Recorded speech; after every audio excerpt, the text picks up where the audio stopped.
नमस्कार, मैं शालिनी। स्वागत है आपका हमारी इस खास पेशकश में। हमारे संविधान के अनुसार सभी वर्ग जाति के लोगों को समान अधिकार प्राप्त है, लेकिन इसके बाद भी किसी किसी क्षेत्र में दलित वर्ग के लोगों को दबाया जाता है, जिनकी आवाज बनकर चंद्रशेखर आजाद रावण सामने आए। जी आपको बता दें कि ये एक ऐसे राजनीतिक नेता हैं जो खुद को समाज कार्यकर्ता कहते हैं और साथ ही ये भी कहते हैं कि ये केवल निचले तबके के नागरिकों के हक के लिए खड़े होना चाहते हैं। इनको टाइम पत्रिका ने ऐसे 100 उभरते नेताओं की सूची में भी शामिल किया है जो भविष्य को आकार दे रहे हैं। दलित वर्ग के साथ अल्पसंख्यक वर्ग के लोग भी इनका समर्थन कर रहे हैं। 21वीं सदी के चंद्रशेखर आजाद आज एक ऐसे जानी मानी शख्सियत हैं जो दलितों के अधिकारों की आवाज बनकर उभरे हैं। इन्होंने DAV कॉलेज से स्नातक की परीक्षा की है, स्नातक किया है, साथ ही प्रोफेशन से ये एक वकील भी हैं, लेकिन दलितों के हित के लिए ये सामाजिक कार्यकर्ता के रूप में कार्य करते हैं। भीम आर्मी सेना के संस्थापक चंद्रशेखर ने 15 मार्च 2020 में काशीराम की जयंती के अवसर पर स्वयं की राजनीतिक पार्टी की घोषणा कर दी। घोषणा करते समय उन्होंने अपना पार्टी का नाम आजाद समाज पार्टी रखा। उन्होंने कहा कि ये एक बहुजन संगठन है। इस संगठन का मुख्य उद्देश्य भेदभाव, ऊंच नीच, छुआछूत जैसी नकारात्मक भावनाओं को देश से जड़ से खत्म करना और शिक्षा के माध्यम से बहुजन मुक्ति के लिए उचित कार्य करना है। तो चलिए आज जानते हैं कि चंद्रशेखर आजाद रावण का जीवन कैसा है, किस तरीके से वो राजनीति में प्रवेश किए। चंद्रशेखर खुद को रावण कहलाना पसंद करते हैं। इसके पीछे वो तर्क देते हैं। रावण अपनी बहन सुपर्णखा के अपमान के कारण सीता को उठा लाता है, लेकिन उनको भी सम्मान के साथ रखता है। चंद्रशेखर कहते हैं, भले ही रावण का नकारात्मक चित्रण किया जाता रहा है, लेकिन जो व्यक्ति अपनी बहन के सम्मान के लिए लड़ सकता हो और अपना सब कुछ दांव पर लगा सकता हो, वो गलत कैसे हो सकता है। चंद्रशेखर आजाद रावण का जन्म उत्तर प्रदेश के सहारनपुर जिले के चुटमलपुर कस्बे में 3 दिसंबर 1986 में हुआ था। आपको बता दें कि इनके पिताजी का नाम गोवर्धन दास था, जो एक सरकारी स्कूल के सेवानिवृत्त प्रिंसिपल थे, तथा माताजी का नाम कमलेश देवी है। उनके 2 भाई भारत सिंह और कमल किशोर हैं। चंद्रशेखर आजाद एक भारतीय राजनीतिज्ञ, वकील एवं दलित कार्यकर्ता है। इनकी पत्नी का नाम वंदना कुमारी है और इनके बेटे का नाम युग है। वर्तमान समय में इनके परिवार में बड़े भाई भरत, उनकी पत्नी और उनका एक बेटा, छोटा भाई कमल, माता, पत्नी और एक बेटा युग है।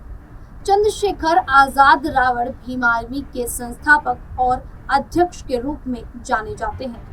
भीम आर्मी का पूरा नाम भारत एकता मिशन भीम आर्मी है, जिसकी स्थापना 2015 में उन्होंने विनय रतन सिंह और सतीश कुमार के साथ मिलकर की थी। शुरुआत में इस आर्मी का उद्देश्य दलित समाज की सेवा करना, को धन एकत्रित करके गरीब कन्याओं का विवाह करना था, लेकिन रामनगर में हुए बवाल के बाद इस संगठन का स्वरूप बदला और इसने दलितों के हक के लिए आवाज उठानी शुरू कर दी। आपको बता दें कि बाबा भीमराव अंबेडकर जी ने दलित समाज को भारत की मुख्य धारा में लाने का काम किया था। आज समाज का दलित वर्ग खुद को दलित कहने में फक्र महसूस करता है। दलित के अधिकारों की रक्षा के लिए एक उभरते कार्यकर्ता चंद्रशेखर आजाद उर्फ रावण ने युवाओं की एक सेना खड़ी की है। सहारनपुर के घड़कौली गांव के प्रवेश करते ही आपको गांव के प्रवेश बोर्ड पर द ग्रेट चमार डॉक्टर भीमराव अंबेडकर ग्राम खड़गौली आपका स्वागत करता है लिखा हुआ दिखेगा, जो दर्शाता है कि उनको अपनी जाति पर फक्र है, ना कि कोई शर्मिंदगी। दलितों के लिए जाति सूचक शब्द का उपयोग करना अपराध है। भारत दंड संहिता के अनुसार इस शब्द का उपयोग करने पर सजा का प्रावधान है, लेकिन खगड़ौली गड़गौली गांव के लोगों के इस शब्द से कोई ऐतराज नहीं है। आजाद समाज पार्टी एक भारतीय राजनीतिक दल है, जिसके 15 मार्च 2024 को चंद्रशेखर आजाद रावण द्वारा स्थापित किया गया। यह घोषणा बहुजन समाज पार्टी के संस्थापक काशीराम की 86वीं जयंती पर की गई थी। 2020 में आजाद समाज पार्टी ने बिहार विधानसभा चुनाव में पप्पू यादव के नेतृत्व वाली जन अधिकारी पार्टी के साथ 2020 में गठबंधन किया था। आजाद ने योगी आदित्यनाथ के विरुद्ध गोरखपुर शहरी सीट पर 2022 उत्तर प्रदेश विधानसभा चुनाव भी लड़ा था, जिसमें वे हार गए थे और 7,543 वोटों के साथ चौथे स्थान पर रहे थे। आपको बता दें कि जब 28 जून को चंद्रशेखर आजाद रावण दिल्ली से वापस आ रहे थे, तो तभी एक गाड़ी उनकी गाड़ी का पीछा कर रही थी। चंद्रशेखर जी जब कार में बैठे हुए अपने फोन को देख रहे थे, तो तभी एक गोली चली जो उनकी कार के शीशे पर लगी, जिसके बाद हमलावरों ने दूसरी गोली भी चलाई जो रावण जी को लग भी गई थी। जिसके बाद हमलावरों ने थोड़ी दूरी पर अपनी कार को ले जाकर रोका और उसमें से एक लड़का उतरा और एक गोली फिर से चलाई गई। फिर तभी मनीष जो चंद्रशेखर जी के साथी, उन्होंने उसी समय जल्दी से गाड़ी को मोड़ा और एक सुरक्षित गांव में ले जाकर रोका, जिसके बाद उनको हॉस्पिटल ले जाया गया। उनका तुरंत इलाज शुरू करवाया गया। 1 जुलाई को सहारनपुर पुलिस ने हमलावरों को गिरफ्तार भी कर लिया, जिसमें 4 लड़के शामिल हैं। उन्होंने अपने अपराध को स्वीकार करते हुए कहा कि पिछले कुछ दिनों में चंद्रशेखर द्वारा दिए जा रहे बयान उल्टे सीधे थे, जिससे वे बिल्कुल भी संतुष्ट नहीं थे और साथ ही कहा गया कि वे बड़े गैंगस्टर बनना चाहते थे। इसीलिए उन्होंने चंद्रशेखर की हत्या का प्लान बनाया था, ताकि वे मीडिया में सुर्खियां बटोर सके। फिर बड़े बदमाशों की तरह वे भी पैसे वालों से वसूली कर सके। चारों अपराधियों के नाम विक्की, लविश, प्रशांत और विक्की है। आपको बता दें कि 2017 को सहारनपुर से 25 किलोमीटर दूर स्थित शब्बीरपुर गांव में राजपूतों और दलितों के मध्य हिंसा हुई थी। हिंसा में दलितों के लगभग 25 घर जला दिए गए थे। एक व्यक्ति की मृत्यु भी हो गई थी। इस हिंसा के विरोध में जब प्रदर्शन किया गया, तो पुलिस ने 37 लोगों को जेल में डाला और 300 लोगों के खिलाफ मुकदमा दर्ज किया गया। इस पूरे मामले के बाद भीम आर्मी में दिल्ली के जंतर मंतर पर विरोध प्रदर्शन किया।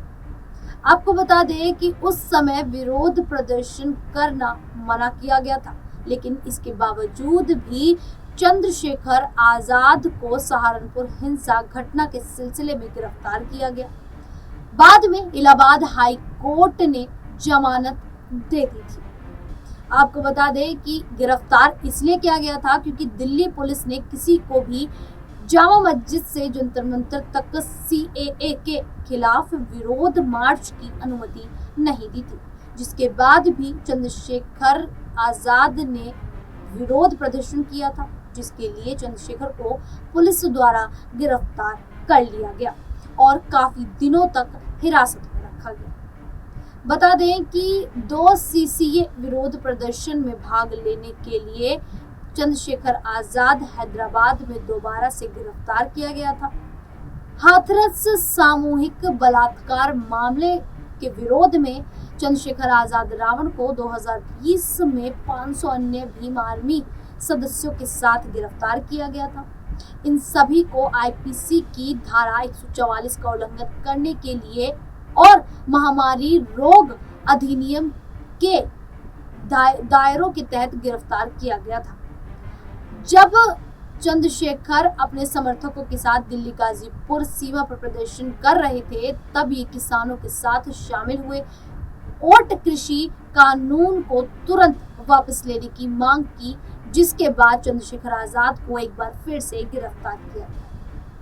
यदि आप भी भीम आर्मी के साथ जुड़ना चाहते हैं तो भीम आर्मी की वेबसाइट भी प्रोवाइड की गई है, जिससे भीम आर्मी की वेबसाइट से जाकर पंजीकरण कर चंद्रशेखर आजाद के साथ जुड़ सकते हैं। अब जिस प्रकार से चंद्रशेखर आजाद रावण बीते लोकसभा चुनावों में नगीना सीट से जीत हासिल करके संसद में पहुंचे हैं और उसके बाद चंद्रशेखर आजाद रावण जो हैं वो लगातार सुर्खियों में बने हुए हैं। दलितों का मसीहा अब मायावती की जगह चंद्रशेखर आजाद रावण को कहा जाने लगा है। क्या आने वाले विधानसभा चुनावों में उत्तर प्रदेश में चंद्रशेखर आजाद रावण की जो आजाद समाज पार्टी है वो उभरती हुई एक नई पार्टी के रूप में सामने आएगी? क्या लगता है आपको? हमें कमेंट करके जरूर बताइएगा। और इसी प्रकार की पेशकश को देखने के लिए बने रहिए नेक्स्ट 9 न्यूज के साथ।